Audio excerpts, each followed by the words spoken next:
Fascist Awami League সরকারের দোসর ছিল চিত্রনায়িকা নিপুণ।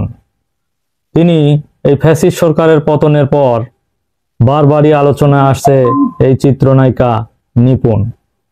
এই নিপুণ আক্তার বাংলাদেশ চলচ্চিত্র সমিতি থেকে আজীবনের জন্য বহিষ্কার হয়েছে।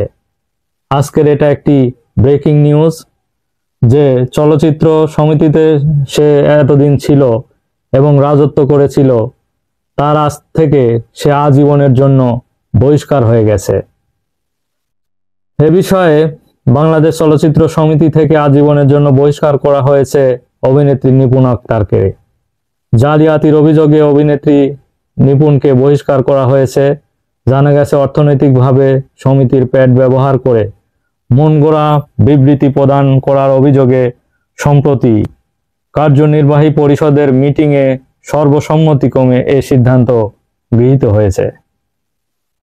পরিষ্কার পরপর আবারও আলোচনায় নিপুণ। এই নিপুণ আক্তার পেশায় চিত্রনায়িকা, তবে এই পরিচয় ছাপিয়ে তিনি হয়ে উঠেছিলেন শেখ ফজলুল করিম সেলিমের প্রেমিকা। তাদের অবাধ মেলামেশার বিষয়টি ফিল্ম ইন্ডাস্ট্রিতে ছিল ওপেন সিক্রেট। এমনকি সহকর্মীদের মধ্যেও চলত রসালো গল্প।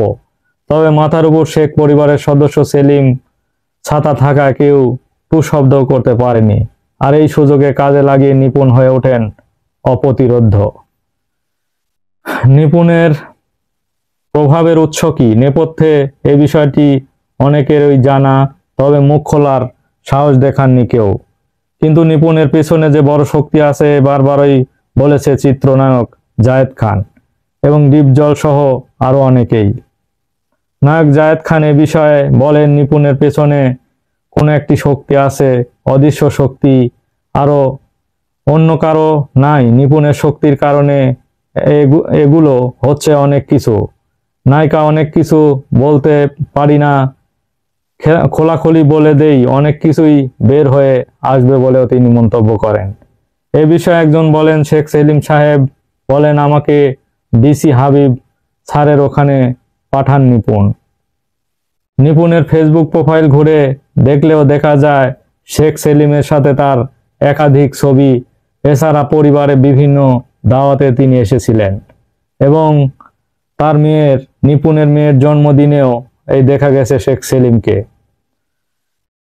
এছাড়া হাতে সিনেমায় কাজ না থাকার পরেও খুব অল্প সময়ে সম্পদের পাহাড় গড়েছেন নিপুণ আক্তার। 2016 সালে রাজধানীর বনানীতে টিউলিপ নেইলস অ্যান্ড স্পা নামে একটি পার্লার খুলে বসেন তিনি।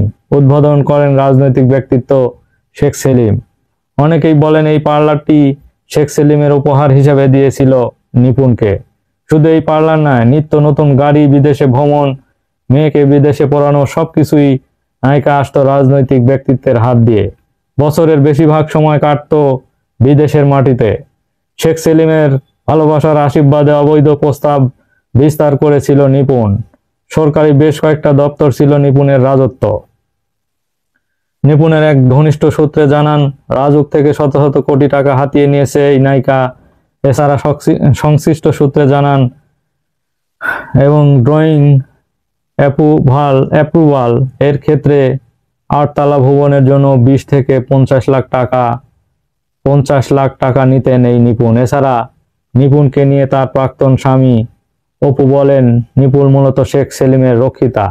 এ কারণে 2003 সালে নিপুণ আমাকে ছেড়ে চলে যায়, পরবর্তী আমি তাকে ডিভোর্স দেই।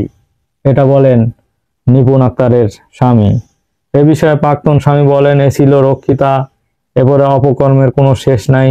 এই সময় শেখ সেলিমের ভয়ে দেখি আমাকে ছেড়ে যেতে পারতো না বলে শেখ সেলিমের খালি ভয় দেখাতো তিনি। এফডিসিতে গিয়ে নিপুণ বিশাল প্রভাব বিস্তার করার সুযোগ দিয়েছিল শেখ সেলিম। এ কারণেই হেরে যাওয়ার কারণে নিপুণ আক্তার 2010 সালে 28 জানুয়ারি বাংলাদেশ চলচ্চিত্র সমিতি নির্বাচনে চিত্রনায়ক জায়েদ খানের কাছে সাধারণ সম্পাদক পদে হেরে যান নিপুণ। তারপরও প্রভাব খাটিয়ে তিনি জিতেছিলেন। পরবর্তী বিজয় প্রার্থী জায়েদ খানের অযোগ্য ঘোষণা করে বাংলাদেশ চলচ্চিত্র সমিতি আপিল বোর্ড সাধারণ সম্পাদকের দায়িত্ব পান নিপুণ আক্তার। কোনো নিয়ম কানুনের বালাই নেই, শেখ সেলিমের নির্দেশে এমনটি হয়েছিল বলে জানিয়েছে চলচ্চিত্রে সংশ্লিষ্টরা। সর্বশেষ গত 28 জানুয়ারি নির্বাচনের ফল অভিনেতা ডিপজলের কাছে পরাজিত হন নিপুণ। সেই প্রভাব বিস্তারের চেষ্টা করে এই নায়িকা। ওই সময় খল অভিনেতা ডিপজল বলেছিলেন, নিপুণের পেছনে অবশ্যই বড় শক্তি আছে। এই সময় নিপুণ অর্থনৈতিক বাণিজ্য নিয়ে কথা বলেন ডিপজল। নিপুণের মূলত ব্যবসা কি প্রশ্ন ডিপজল বলেন যে ওনার ব্যবসাটা আসলে কি, আপনার হাতায় দেখেন না কেন? উনি পার্লার কিনেছেন শুনলাম। কি পার্লার ওটা? একদিন যান, ঢোকেন, গিয়ে দেখেন ওটা কিসের পার্লার, আপনারা বুঝতে পারবেন বলেও তিনি জানান।